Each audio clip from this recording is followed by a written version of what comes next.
Vamos a iniciar a grabar. Ok, bueno, pues en esta tarde que ya nos llovió aquí en Chihuahua y en estos días nos ha estado lloviendo, muy bonito. Ha estado fresco, Qué bien. pero a todos el sol inclemente no nos perdona, ¿verdad? Muy bien, pues el grupo de historia del Parque Revolución. En esta ocasión eh, tenemos una plática eh, interesante en donde nuestro expositor, conferencista, el ingeniero René Chávez Domínguez, preparó el tema de los Luises de Francia. Acabamos de terminar un ciclo también muy importante, sin embargo, ahora eh, tuvimos la semana pasada la suspensión de nuestra reunión por un evento que organizó el ayuntamiento aquí en la ciudad de Chihuahua y precisamente aquí en nuestra sede en el Parque Revolución.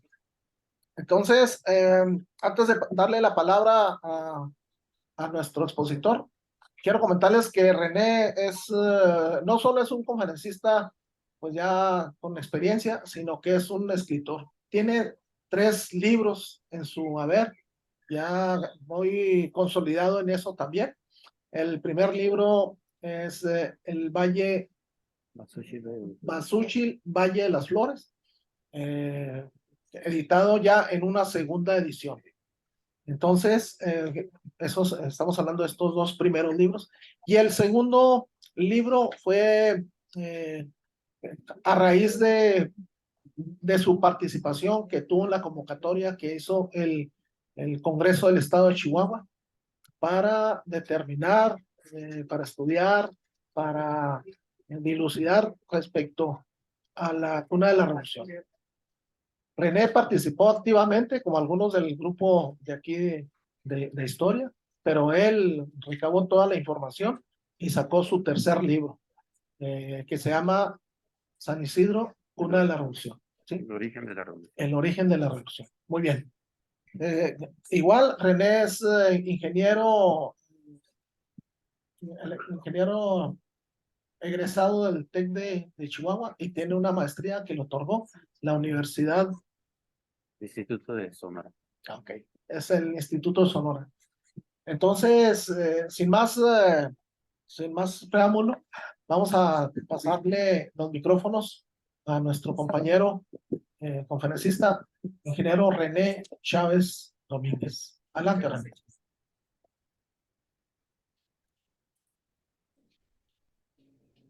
Bueno, gracias Manuel, y pues vamos día de hoy a platicarles un poco de los reyes, de los últimos reyes de Francia. Entonces, los he denominado la plática Los Luises de Francia. Espero que les agrade y pues al final veremos las aportaciones, preguntas de parte de ustedes. Muy bien. Entonces, pues este tema, pues les comento que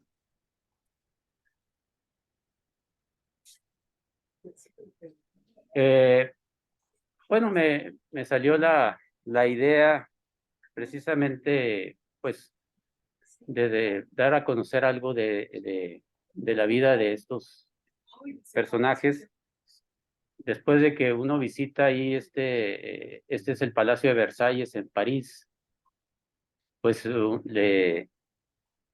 pues se pregunta uno cómo fue realizado esta obra monumental. O sea, es de los palacios más maravillosos que existen.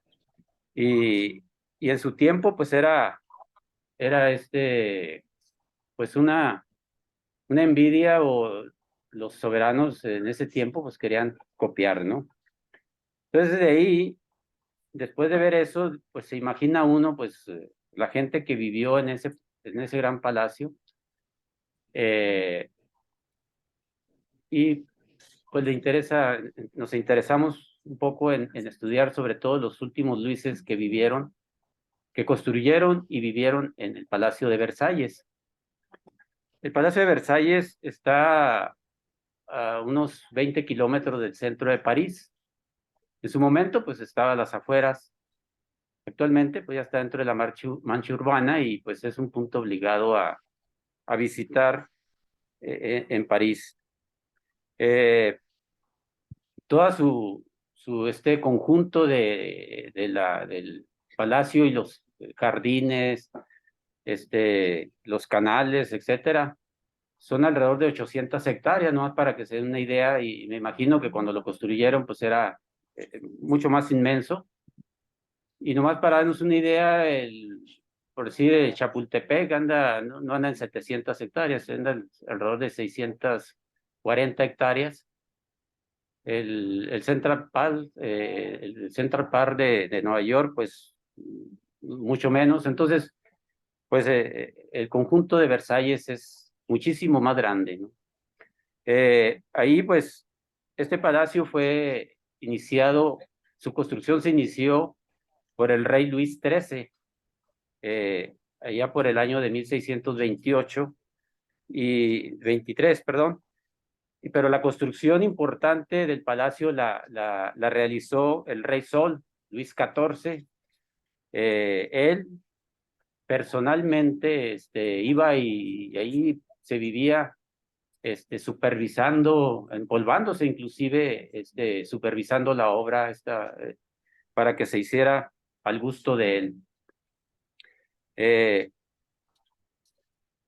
Como información, pues el próximo año son las Olimpiadas en París, las 2024, y aquí en Versalles está considerado pues, tener dos disciplinas, lo que es la disciplina, el equitación y el pentatlón moderno, y según ahí se pueden acondicionar para una afluencia de alrededor de 40,000 personas. Entonces, pues es enorme, ¿no? Después o sea, la etapa importante del palacio, pues la hace Luis XIV, y los Luis XV y Luis XVI, que también vivieron en Versalles. Ellos hicieron algunas adecuaciones y construcciones anexas que las vamos a ver más adelante. Entonces, quise entrar en esta parte porque hablar de los Luises, pues es hablar de Versalles en gran parte, ¿verdad? Porque ahí fue la sede del de los reyes, ¿no? Eh, Prácticamente Versalles, la residencia de los reyes, termina cuando inicia la Revolución Francesa, cuando el pueblo va por el rey Luis XVI y María Antonieta, y los hace regresarse a París. Bien. Dentro de París, para que vean, esta es la Galería de los Espejos. Es algo increíble, espectacular. Es un salón que está, si vemos el Palacio de Versalles, está en esta parte. Todo este frente es el Salón de los Espejos, y de ahí se tiene una vista hacia toda el área de los jardines de Versalles. Entonces es algo espectacular. Esa es la vista que se tiene de ahí, donde les comento, de los espejos, y se ve el Gran Canal. Que el Gran Canal, los canales son alrededor de 2 kilómetros de largo, de longitud, en todo lo que son los canales dentro de los jardines de Versalles. Esta es una vista del palacio, visto de acá de los canales. En el interior, pues hay pinturas de Luis XIV, el Rey Sol, que no es la original está en el Museo del Louvre. Y creo la de Luis XV es así, es la original, la pintura que le hicieron en su momento. Vamos a hablar un poco después del pintor. Tiene una capilla real construida por Luis XIV. Él personalmente pues bueno, pues, claro, había arquitectos y demás, y le daban las ideas, los proyectos, y él pues las aprobaba. Entonces, esta capilla, pues ahí fue por decir, la boda de Luis XVI y María Antonieta, ahí se llevó a cabo. Esta es una vista hacia lo que le llaman, es el Gran Trianón.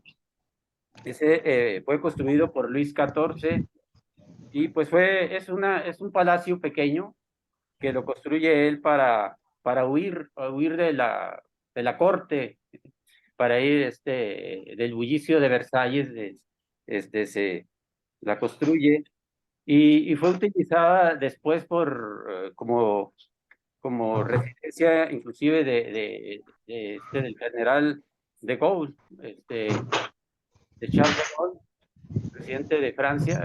Si cierras ahí el micrófono, Héctor Cervantes, por favor. Eh,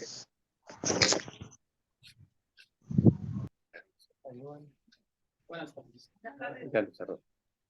Bien, entonces, ese lo construye Luis. Si vemos aquí están algo de los canales del Gran Trianón. Entonces, después, Luis XV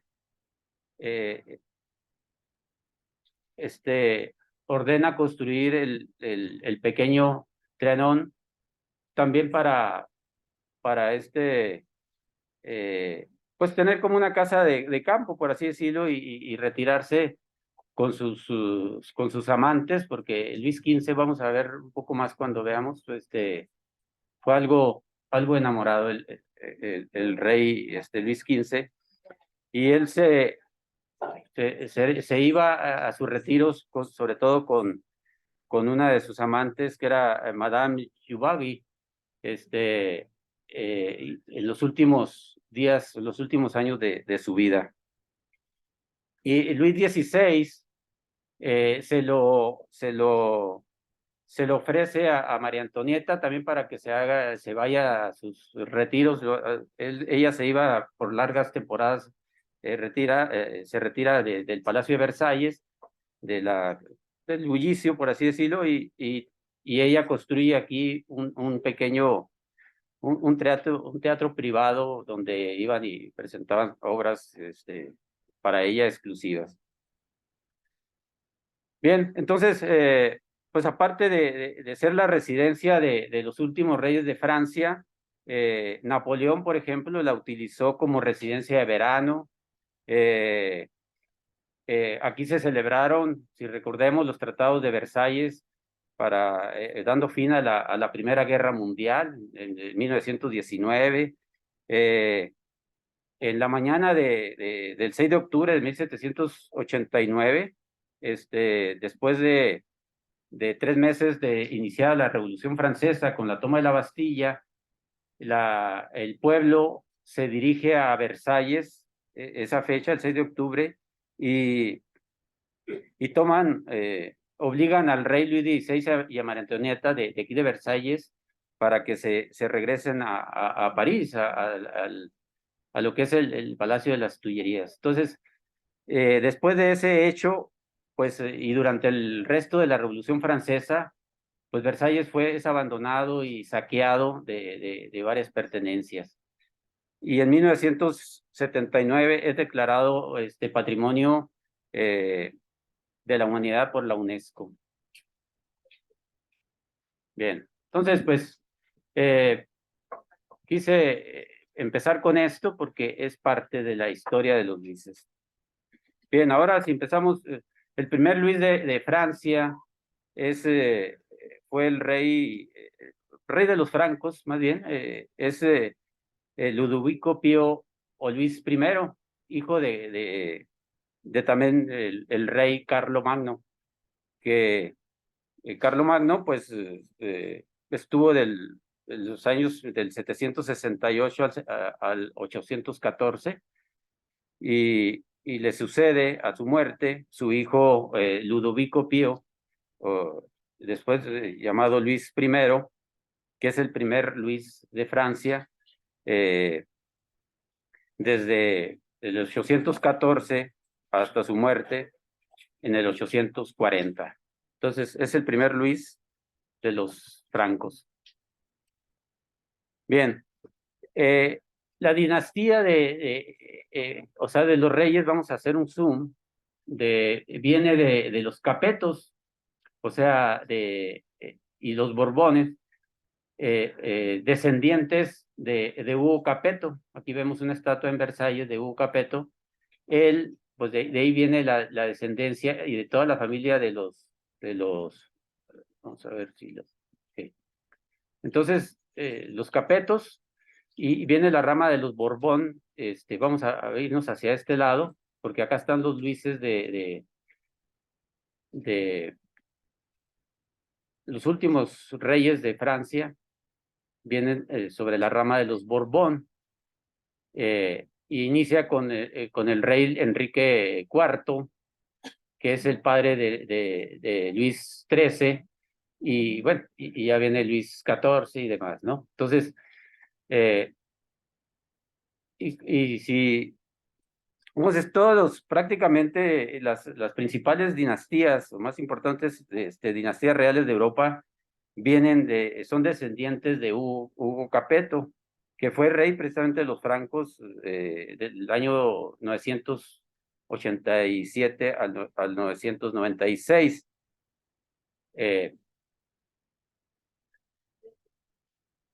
Y de ahí de los Capeto, pues hay la ramificación de los Borbón. Entonces aquí tenemos a los Luises y los últimos reyes de Francia, que el último rey fue Luis Felipe,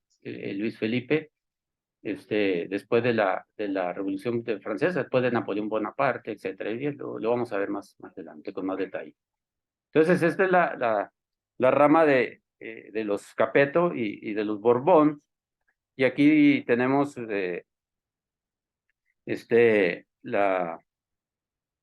por ejemplo, de los Borbón, pues tenemos a los reyes de España, ¿no? Juan Carlos y Felipe VI, ¿no? Y aquí tenemos el escudo de esta familia de los Capetos y los Borbón, que viene siendo, son tres flores de lis de oro. Bien.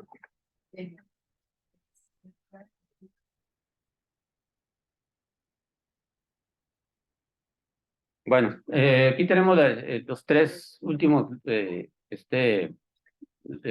reyes de Francia: Luis XIII, Luis XIV, Luis XV y Luis XVI.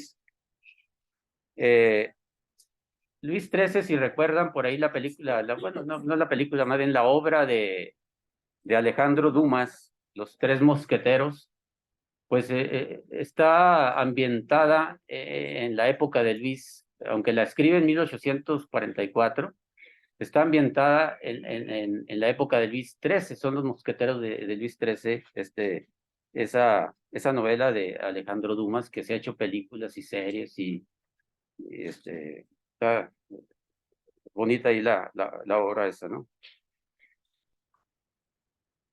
Bien, entonces, bueno, pues ahora empezaremos con Luis XIV, que es Luis XIV, pues él se hace llamar el Rey Sol, y porque él, al asumir su reinado, pues eligió como emblema un sol, porque según pues era el astro que daba la vida, ¿no?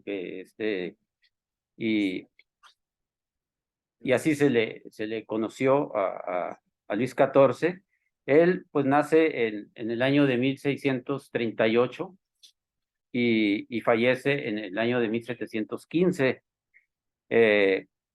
Fue recibido, o sea, es hijo de Luis XIII y fue recibido como un don divino por sus padres, ya que Luis XIII y Ana de Austria, la mamá, no habían tenido descendencia después de 23 años de casados, no habían tenido descendencia, y llega Luis XIV, y pues lo ven como el niño, el niño del milagro, ¿no? Porque pues en esa época no tener descendientes varones para un rey, pues era una tragedia, ¿no?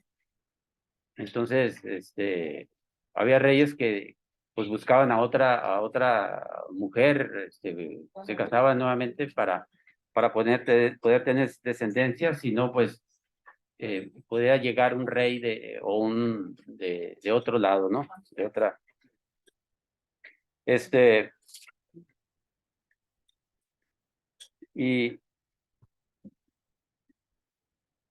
Y fallece, o sea, Luis XIII fallece cuando Luis XIV tenía 4 años, no tenía todavía ni 5 años, y se convierte rey pues a los muy, pues de niño.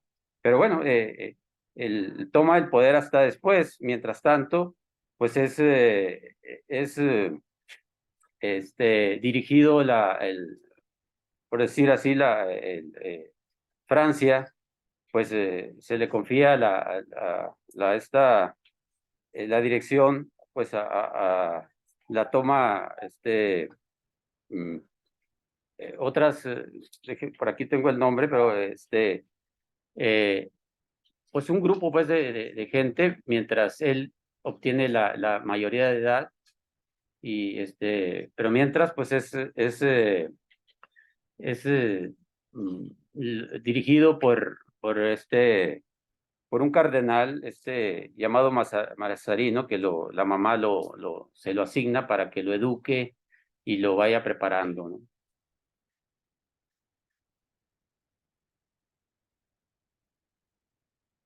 Este retrato de Luis, el rey Sol, Luis XIV, está realizado en 1701 y como les digo, el original está en el Museo del Louvre. Está hecho, en esa época pues había pintores de retratos de famosos. Entonces, el más famoso en ese tiempo pues es Francois Rigaud, que es el que hace esta pintura, y también la de Luis XV. Entonces, y esta pintura se la dedica al rey Felipe V, que era nieto de Luis XIV. Vamos a ver más adelante cómo se da porque Felipe V fue rey de España siendo nieto de Luis XIV.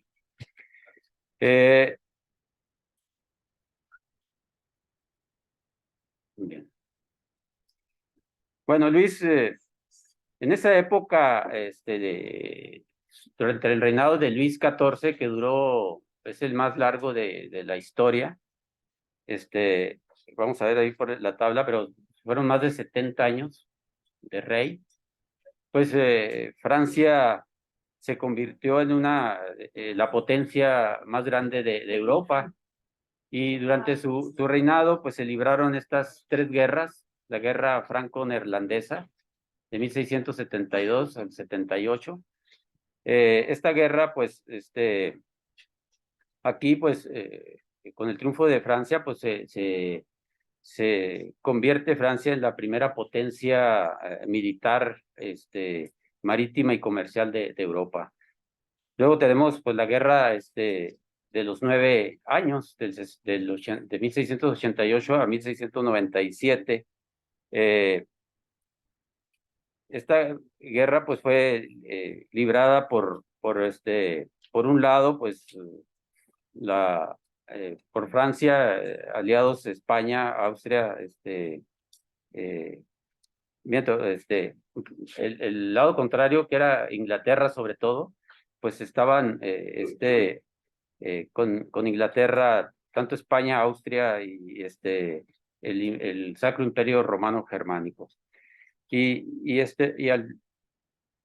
Bueno, alguno de los motivos pues era el poderío de Francia, que ya estaba sobrepasando los márgenes del río Rin, su poderío, y pues era ya un peligro para Europa, y también sobre las colonias de América. Aquí, por ejemplo, uno de los hechos, ya cuando se termina la guerra, que Francia no queda bien parada, pues dentro de por ejemplo, Canadá, pues una parte de acá, lo que es Canadá, pues regresa, la toma Inglaterra.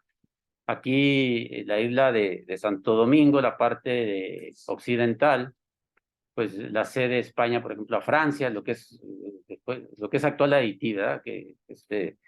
Entonces, Después, pues viene la Guerra de Sucesión Española del 701 al 713. Esta es algo interesante, esta guerra, porque se da porque el rey de España, Carlos II, no tenía herederos. Entonces, como les decía, si no había herederos, estos monarcas vecinos que tenían por ahí alguna liga consanguínea, sobre todo con las esposas, y en este caso así lo fue, la esposa de Luis XIV y del rey del Sacro Imperio Romano Germánico, ambos se disputaban para asignar a un monarca a España. Finalmente, se logra que el nieto de Luis XIV, Felipe V, se convierta en rey de España, y de ahí empieza la dinastía de los Borbón en España hasta la fecha, ¿no? Luis XIV, pues fue el máximo exponente del absolutismo, de la monarquía absoluta y de la monarquía absoluta ya que de él emanaban todos los poderes del Estado. O sea, el Estado soy yo. Entonces, y pues su legado, pues influyó para el destino de Francia, y hasta pues el inicio de la Revolución Francesa. O sea, el término si recordemos, la Revolución Francesa es la línea divisoria entre la Edad Media y la Edad Contemporánea. Entonces, toda esa manera de gobernar pues, de Luis XIV y los Luis XV, Luis XVI, pues vino a generar la Revolución Francesa de 1789, ¿no? Bien, entonces les comentaba que Luis XIV, pues es el soberano con más años como monarca. Son 72 años con 110 días de reinado. Claro, él empieza antes de cumplir 5 años. Luego tenemos a la reina Isabel, como la segunda monarca de la historia, con 70 años, 214 días. Pero ella, pues bueno, si recordemos, inicia su reinado a los 26 años. Entonces, pues, aunque vivió 96 años, pues no pudo eh, rebasar a Luis XIV. Aquí, pues, algo interesante está Pacal, de Palenque, con 68 días, 68 años, 33 días, que lo hace de los monarcas más longevos eh, en la historia, ¿no? Él vivió 80 años, Pacal. Ahí en Palenque, pues está la tumba, ¿no? Entonces, aquí tenemos la relación de los reyes con más tiempo en la historia. Y bueno, la pongo porque Luis XIV es el que tiene el primer lugar. Bien, ahora vamos a hablar de Luis XV. Él nace en 1710 y es rey también, niño, a los 5 años, hasta 1774. O sea, también pues estuvo 59 años como rey. O sea, es el segundo soberano francés con más, después de Luis XIV. Y al principio de su reinado, pues Luis XV fue muy amado por su pueblo. Inclusive pues le apodaban el bien amado. Pero con los años, pues fue perdiendo esa buena imagen con el pueblo, pues dado sus debilidades para tomar decisiones, sus constantes eh, su vida personal, con la presencia de una serie de amantes que tuvo. Entonces todo eso le afectó su popularidad, e inclusive cuando él fallece, pues el funeral lo hacen en secreto, o sea, para que no evitar que el pueblo fuera a este a, a haber burlas pues en el ataúd, caso que no sucedió cuando fallece Luis XVI, ¿verdad? Que ya que él pues es guillotinado, pues, vamos a hablar más adelante, pues ahí sí, y es otra historia, ¿no? Esta pintura pues también la hace el mismo pintor de Luis XIV, Francois Rigaud, y esta pues se encuentra en Versalles. Bien, Luis XV es bisnieto, bueno, de Luis XIV. Eh, el abuelo de Luis XV fue Luis de Francia, y ahí tenemos las fechas de nacimiento. Él fallece en el 711, es el abuelo, y como ven, pues todavía Luis XIV no fallecía, entonces, y a los descendientes del rey les llamaban los delfines de Francia. El delfín era el descendiente directo del rey. Entonces, pues era el delfín de Francia, Luis de Francia, que era el abuelo de Luis XV, y fallece en el 1711. Entonces, ahí pasa el hijo de Luis de Francia, Luis de Francia también, que nace en el 1682, pero fallece al año siguiente de su papá, y aún pues estaba el rey vigente, ¿no? Luis XIV. Entonces, el heredero pues se va al que sigue, entonces por eso Luis XV pues es bisnieto de Luis XIV, porque tanto el abuelo como el papá fallecen antes de que falleciera Luis XIV.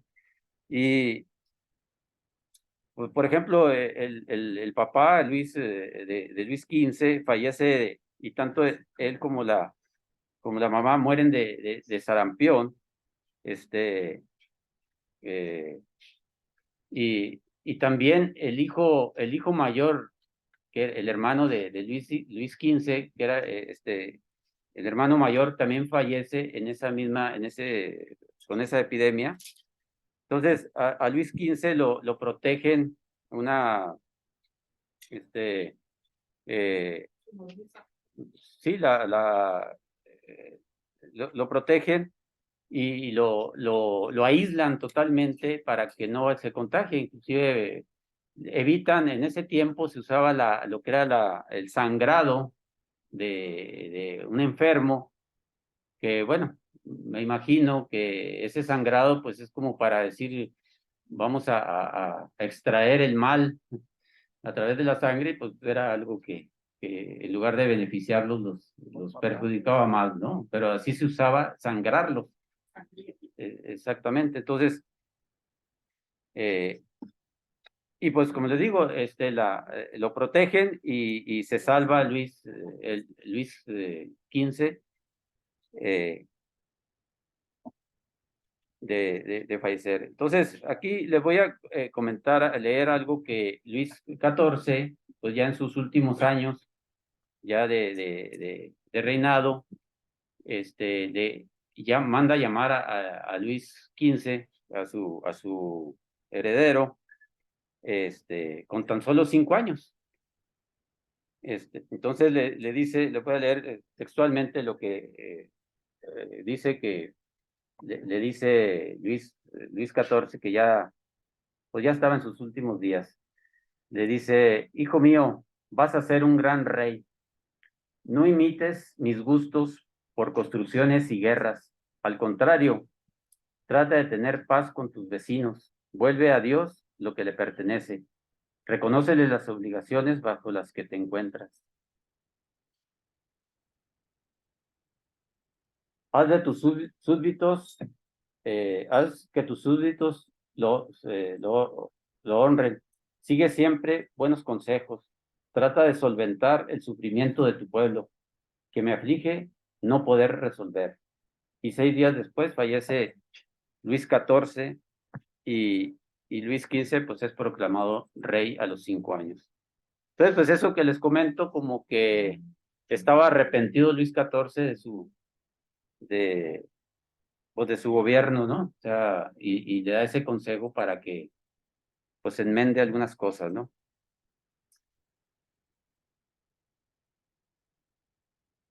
Y bueno, y también mientras, como a Luis XIV, mientras Luis XV cumplía la mayoría de edad, pues fueron, se formó un consejo para gobernar Francia, mientras él cumplía la edad. Y a los 14 años asume el poder Luis XV, e inclusive él, pues, en su juventud, pues, se sospechaba de una cierta homosexualidad, ¿no? Entonces, asume el poder en 1725 ya, aunque él es rey desde 1715 al fallecer su bisabuelo, a los 15 años, y en ese momento, pues, empieza la carrera de inmediato para elegir la candidata a, a- para casarlo.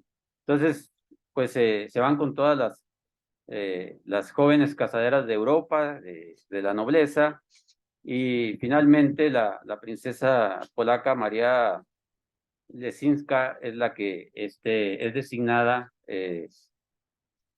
como, ahí está, María Lesinska es designada como la esposa de Luis XV. Ella pues es 7 años mayor que él. Y,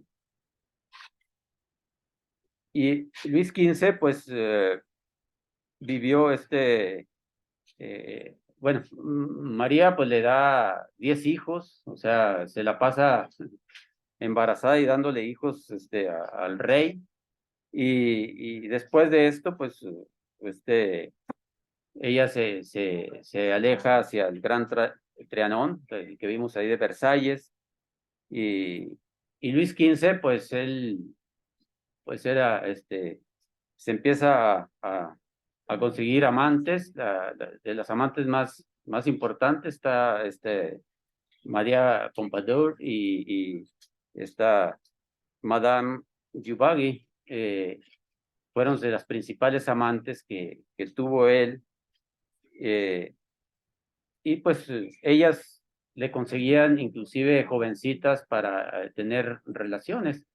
Él, así como dato, pues tuvo alrededor de 12 hijos fuera del matrimonio, hijos ilegítimos, que esos pues no tenían derechos a la sucesión. Eh,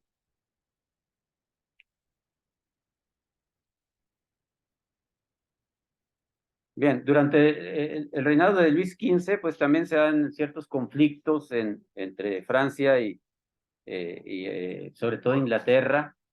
Y aquí, pues, Francia, las guerras la famosa guerra de los 7 años, y donde Francia, pues, pierde lo que es acá la parte de la Luisiana.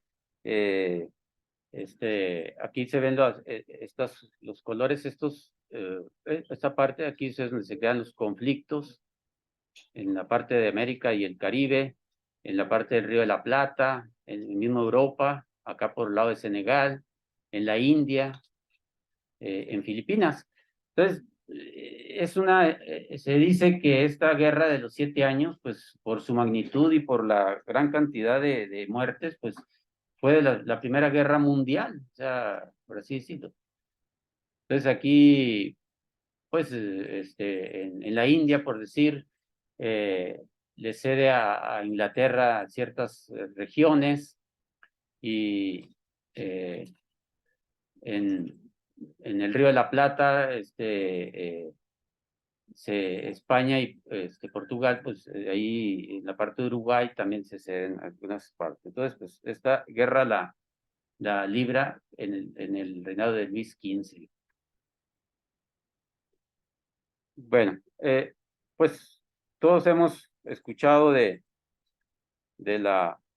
el estilo Luis XV, ¿no? En los muebles. Es un legado que él deja, durante su periodo, pues el gusto por el arte se agudiza, el estilo rococó, también conocido como el estilo Luis XV, llegó a ponerse de moda en toda Europa. En Versalles pues se construyen palacetes, se hacen adecuaciones al palacio. Y Francia, pues aún con esos descalabros de la guerra, pues seguía siendo aún así el centro estético y aristocrático de Europa. Este estilo, pues, se caracteriza por el gusto de los colores luminosos, suaves, claros. Predominan las formas inspiradas en la naturaleza, la mitología. Entonces, es un cambio radical con el estilo que se tenía con Luis XIV, que eran pues muebles más, más formales, más macizos. Entonces, aquí con este estilo de Luis XV, aquí por ejemplo vemos muebles estilo Luis XV, un sofá, una consola, una cómoda, que todavía pues hay sobre todo en museos, ¿no?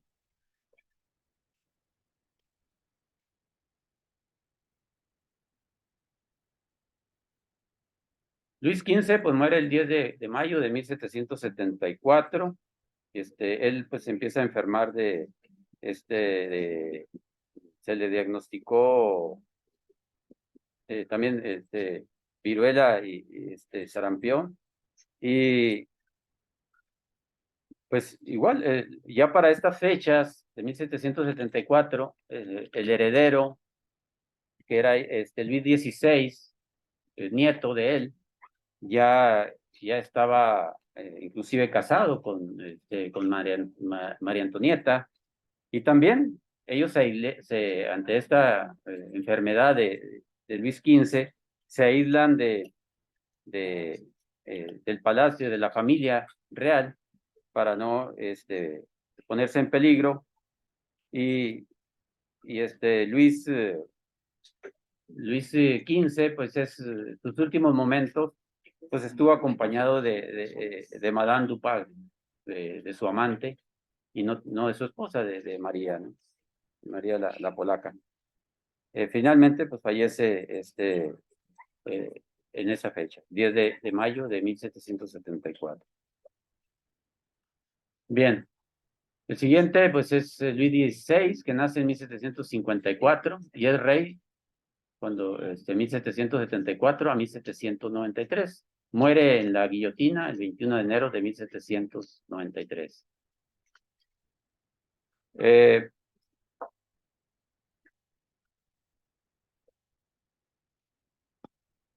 Pues él nace en Versalles, Luis XVI, y fue el último monarca de la monarquía absoluta antes de la caída por la Revolución Francesa. Pues sí, el último que ejerció los poderes de monarca absoluto.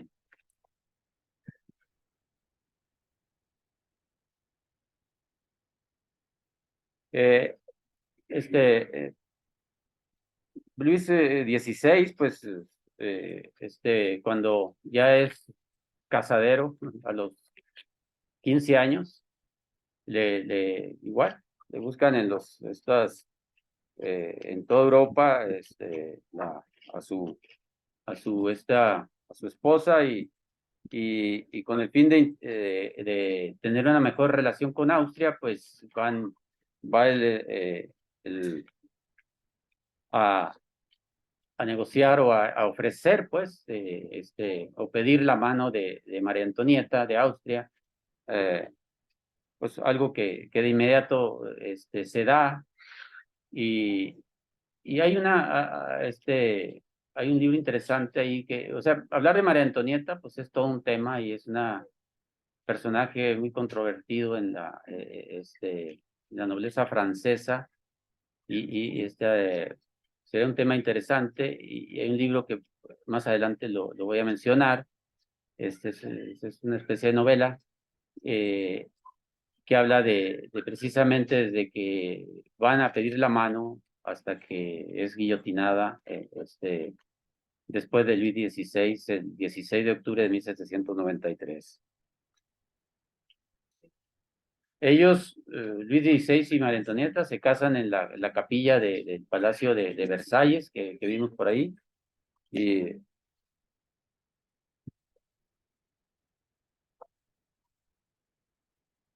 bien.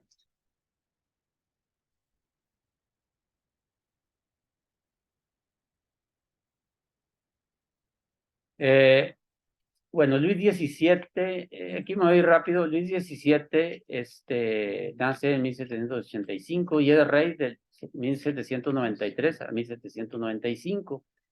Él es rey, pero no ejerce nunca nunca lo ejerce porque está en prisión. Él es hecho preso junto con su papá, Luis XVI, y María Antonieta, y inclusive fallece en la prisión del Temple, donde estuvieron también sus padres. Y pues es una historia triste, todos esos años que estuvo en prisión. eh, Fue desde el 792 hasta el 95, 3 años. Muere de sarna, o sea, por las condiciones de la prisión. Ahí vemos una pintura de él, niño, y una pintura cuando estaba en la prisión de Temple. Inclusive cuando es asesinado Luis XVI, algunos varios estados europeos reconocen como rey de Francia a Luis XVII. Sin embargo, pues el pueblo francés pues no es así, ¿verdad?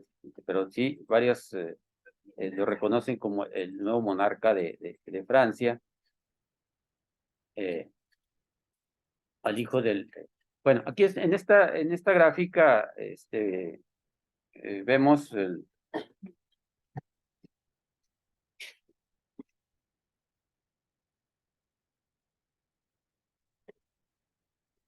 precisamente la descendencia de los reyes. Tenemos a Luis XIII, que él pues fue el padre de Luis XIV.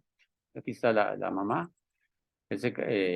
Y veíamos que Luis XIV, pues el hijo del delfín Luis de Francia, el hijo, y luego tenemos al nieto de Luis XIV, y de ahí pues es el bisnieto, pues es Luis XV. Entonces, de Luis XV, con la polaca María, eh, el hijo es el delfín Luis Fernando. Aquí está la fecha de su nacimiento. Él es el papá de Luis XVI, y a la vez los hermanos de Luis XVI viene siendo Luis XVIII, que también fue rey de los franceses del año de 1814 a 1824. Luego también el hermano de Luis XVI, Carlos X, también fue rey de los franceses de 1824 a 1830. Acá vemos a Luis X, con rojo lo puse, a Luis XVII, que el hijo de Luis XVI, que muere en la prisión, pero pues es considerado por algunos estados como el soberano de Francia. Y finalmente, el último rey de Francia es Luis Felipe I, del año de 1830 a 1848. Él no es descendiente directo de acá de Luis XVI o de Luis XV, es por otra rama. Si lo vimos ahí cuando les di la de los Capeto, de dónde se deriva Luis Felipe, de Orleans, sí. Sí, Luis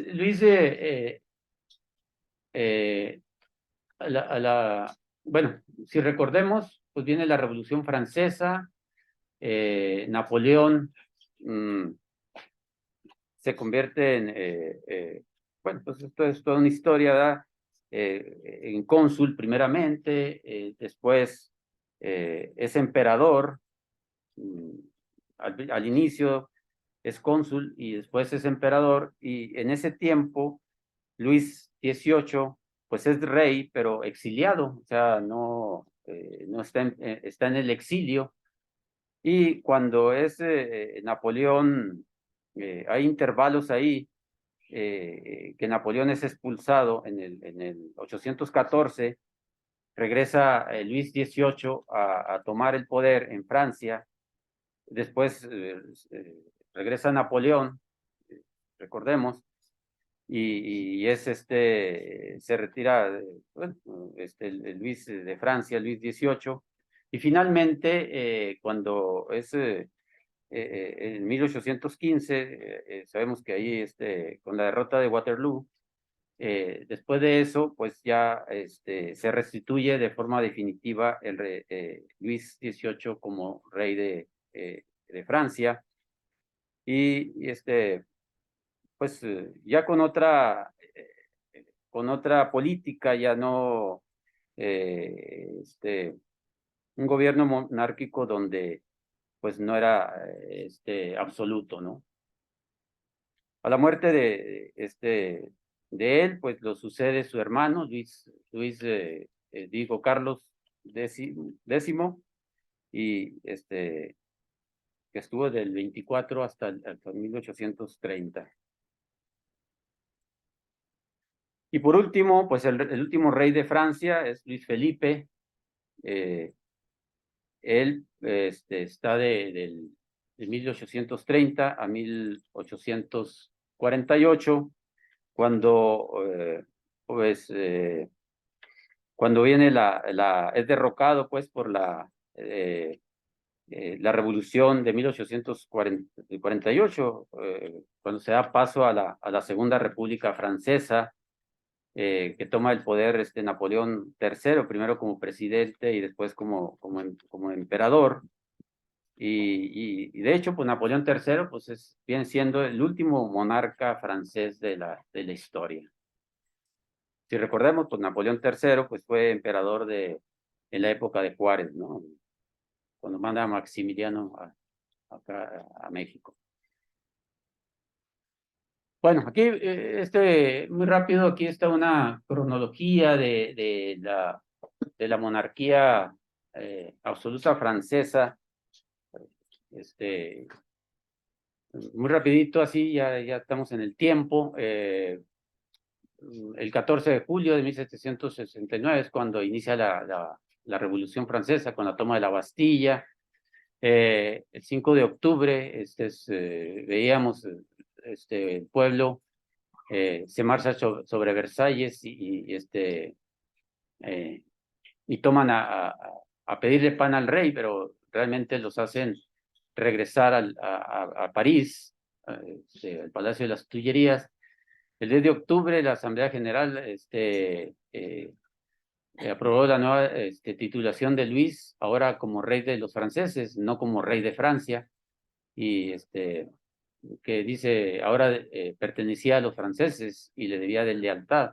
El 21 de junio de 1791, este es un hecho muy, muy histórico de la fuga de Varennes, que esta marca precisamente uno de esa fuga de la familia real lo toma los franceses como una traición por querer abandonar el país, y eso pues le va a costar que después lo sentencien a muerte.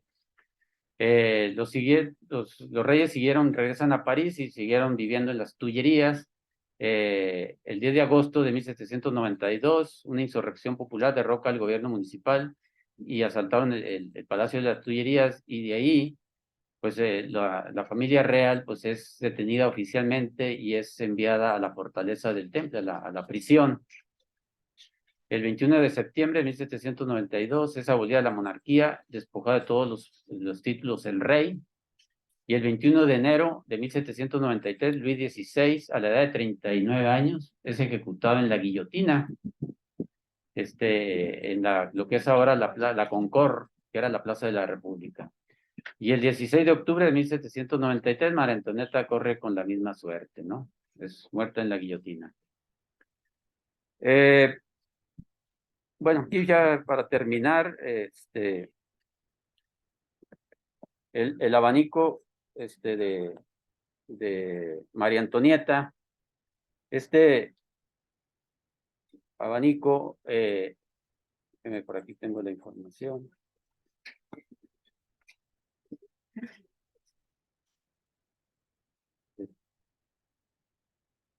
Bueno, por aquí se me acabó. Pero bueno, ya para finalizar, este abanico se lo regala María Antonieta antes de ir a la guillotina a su abogado que la estuvo defendiendo, y le dice que es lo único que tiene, y lo único que tiene, y le quiere pagar con eso por todos sus servicios.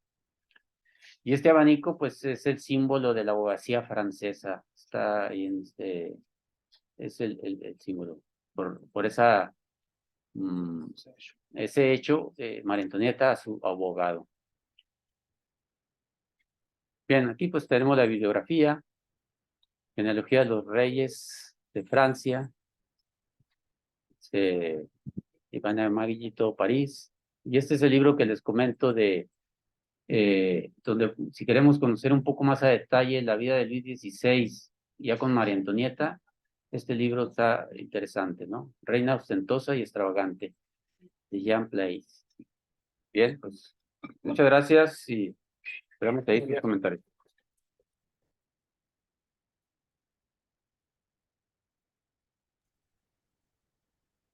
Muy bien, bueno, pues vamos a iniciar. Felicidades, René.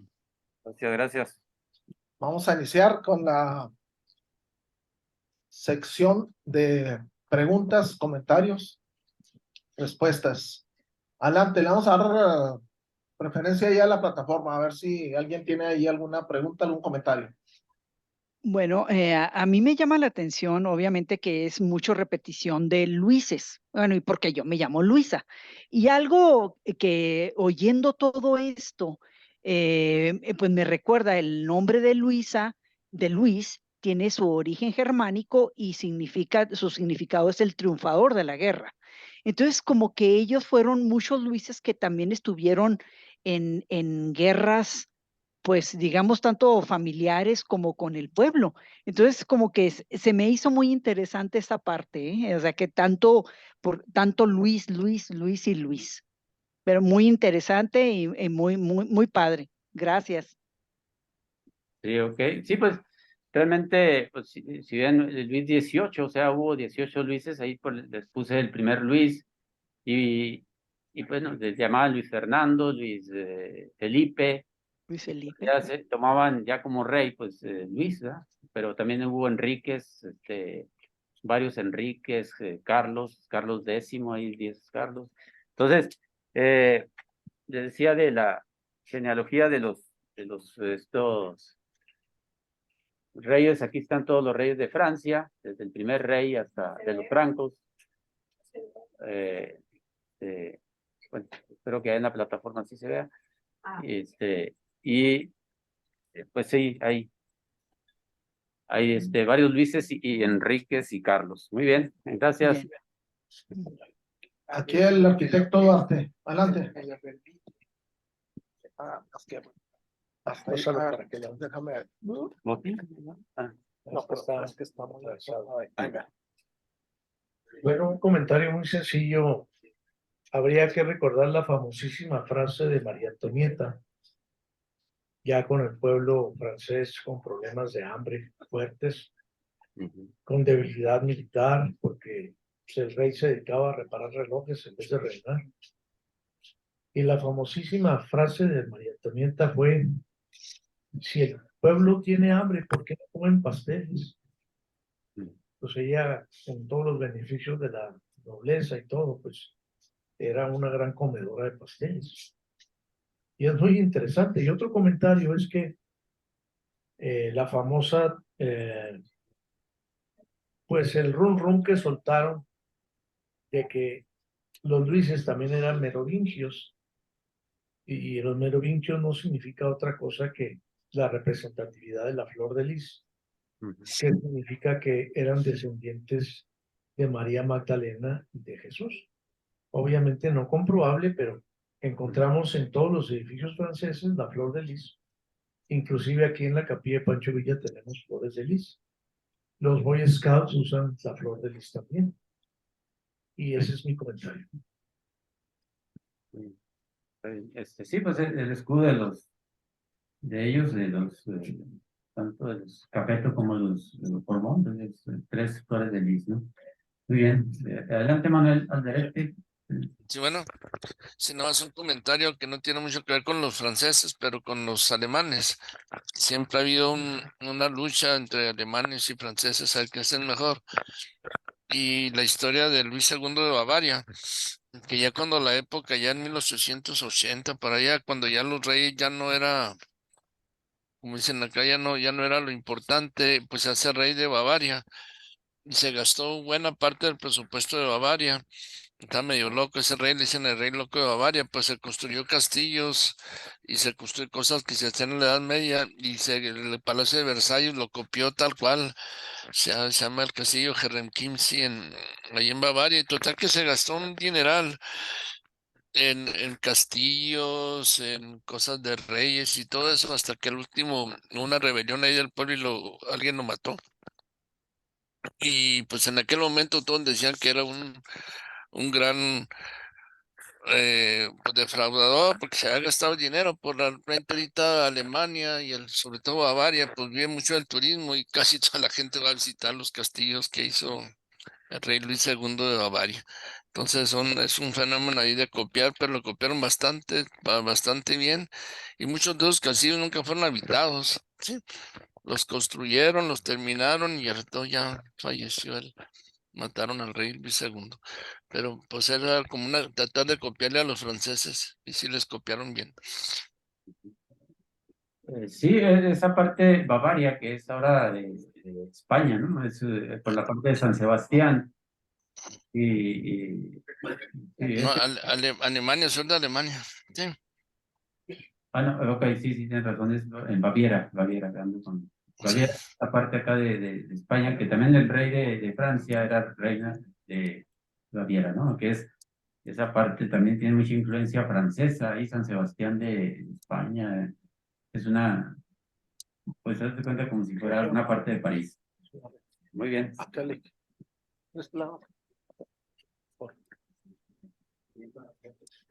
La figura de Luis XIV es muy importante para el desarrollo del Estado nacional moderno, ¿no? Previamente, bueno, durante el proceso de la Edad Moderna, que se va rompiendo el sistema feudal medieval, se van creando estados centralizados. El epítome de ese estado monárquico centralizado es precisamente el reinado de Luis XIV, que en él se conjuntan todas las funciones del Estado, las que conocemos, la elaboración de leyes, la aplicación de estas a los casos concretos para hacer la función de justicia judicial y la administración. Entonces, esto es la monarquía absoluta, el viejo régimen, un poder que estaba fundado en el derecho divino de los reyes. Al rey le venía el poder de Dios, de todo mediante el proceso de la coronación. Este estado absolutista francés ahogó tanto que generó una respuesta ideológica y filosófica, que es todo el periodo de la Ilustración, que sobre todo se da en el sucesor, Luis XV, con Montesquieu, con los filósofos como Voltaire, como el propio Rousseau, donde ya hablan de una soberanía que no debe venir del Dios, sino que debe venir del pueblo, donde ya se propone que esas funciones que tiene el rey se dividieran en tres, que es la legislativa, la judicial y la ejecutiva. El derecho a la libertad de expresión, muy defendido por Voltaire. Todo ese proceso ideológico que termina eclosionando ya cuando la situación económica francesa es grave tanto por las deudas generadas por la Guerra de los 7 Años como la independencia de los Estados Unidos ya con Luis XVI, y viene la Revolución Francesa, ¿no? Y es masificada toda la ideología, lo que llamamos el liberalismo clásico, junto con las aportaciones de los ingleses, y viene el cambio, ¿no? De las llamadas revoluciones atlánticas que nos impactan a nosotros directamente con la independencia y todo el siglo XIX, que es precisamente la guerra entre liberales y conservadores. Y el tema también de los Borbones, cómo esa centralización francesa nos llevó a nosotros tras el reinado de los Habsburgo cuando asumen el control, que bueno, ese es un tema que merece una plática, las reformas borbónicas, que es una centralización a la francesa, que termina explotando con las independencias de América. Muy bien, Héctor. Iba a comentar, precisamente Luis XVI, o sea, apoya a la independencia de Estados Unidos, o sea, él directamente. Benjamin Franklin va y visita Versalles, ¿no? Entonces, pues, aún así, pues bueno, pues es que ellos estaban enemistados con Inglaterra, ¿no? Adelante, Ricardo. Sí, gracias. Nada más para aclarar, la flor de lis es un lirio azteca y es introducida a Europa por los españoles, obviamente a Francia llega por ahí del siglo XVI, entonces evidentemente no puede tener un origen bíblico, en mi opinión, ¿sí? De ninguna manera. Es totalmente americana, es el lirio azteca, entonces va a evolucionar ya con la simbología francesa, haciéndola muy de ellos, ¿no? Pero es tardía la llegada a Europa, obviamente, ¿no? O muy temprana, según se quiera ver, ¿no? O sea, pero siglo XVI, diría yo. Y bueno, me gustó tu exposición, muchas gracias. Bien, gracias, Ricardo. Vamos a ver el chat. A ver, Alba. Adelante, Alba. Antes que nada, ingeniero, quiero felicitarlo, muy interesante el tema. Es muy difícil en una hora abarcar toda la historia tan intensa de esos reyes. A mí me llamó mucho la atención de Luis XV y su vida tan sexual, tan intensa que tenía. Sí. Inclusive, se decía que tenía relaciones sexuales con las hermanas. Inclusive tuvo una hija fuera del matrimonio y con ella también fue una de sus amantes. Pero bueno, Francia al fin y al cabo aportó mucho al mundo. Y a mí es uno de los países que me llama muchísimo la atención. Como que los franceses tienen otro chip, el perfeccionismo. Me gustó mucho su plática, René. Quiero felicitarlo por eso. Y el dato que acabas de dar, Ricardo, me llama mucho la atención. Le voy a preguntar a mi hijo a ver qué es lo que me comenta sobre ese dato tan interesante que nos acaba de dar. Gracias, que tengan bonita tarde, noche. Okay, ese es mi comentario. Muy bien. Sí, Luis XV tuvo muchos amantes y precisamente sus amantes, tanto Madame Pompadour como Madame Dubois, le conseguían para mantenerlo contento, le conseguían jovencitas para entonces, y pues por eso tuvo más de 12 hijos fuera del matrimonio. Muy bien, aquí, si no, aquí tenemos el chat, pues hablan de la flor de lis. Jaime Ochoa. Jaime Ochoa levantó la mano. Adelante, Jaime. René, muchas felicidades, muchas felicidades, un excelente tema. Me llamó la atención, René, cuando iniciaste tu presentación, que mencionaste la extensión territorial del castillo. Así tan extenso estaba. Bueno, seguramente ya no son las 800 hectáreas. No, pero en su momento, Sí, sí, claro. Inclusive los reyes practicaban la cacería. O sea, es el castillo y esos estos canales, y aparte del bosque, o sea, es el total, pues. Correcto. De la superficie entre el castillo y el bosque. Sí. Muy Pero sí, interesante. comparado con Chapultepec, por aquí traigo la cifra Chapultepec son 600, Actualmente son 600. sí, son ok. 690 hectáreas. Ok. El Central Park, 341 hectáreas, más para que se den una idea. Órale. Oh, pues muchas gracias, mucha investigación, René. Gracias y muchas felicidades. Muy bien. ¿Alguien más? Bueno, aquí en el chat dice, bueno, hablan de la flor de lis que ya se comentó. ¿Qué más? Muy bien, pues creo que eso es todo. A verle. El René. Muy bien, por acá está Guillermo Cervantes. Hola, buenas noches a todos. Mucho gusto saludarlos. Felicitando a René por su interesante plática. Yo quisiera saber, porque, bueno, es que es un mito, en realidad es un mito, que Luis XIV era gemelo. Y cuando nació, él no fue el primer hijo, no fue el primogénito, no. Fue el segundo, o sea, a él no tocaba el reinado, sino que a su hermano gemelo lo metió en prisión y lo tuvo escondido bajo una máscara de hierro. Hay una película que se llama La Máscara de Hierro. De ahí viene más o menos eso, ese dato, supuestamente. Es un mito, no sé, un cuento. Y en otra ocasión también a María Antonieta, una de sus sirvientas que la ayudaban a vestirse, le estaba poniendo el collar. Le puso el collar y se le acercó al oído y le dijo muy quedito: tu pueblo tiene hambre. Fue todo lo que le dijo.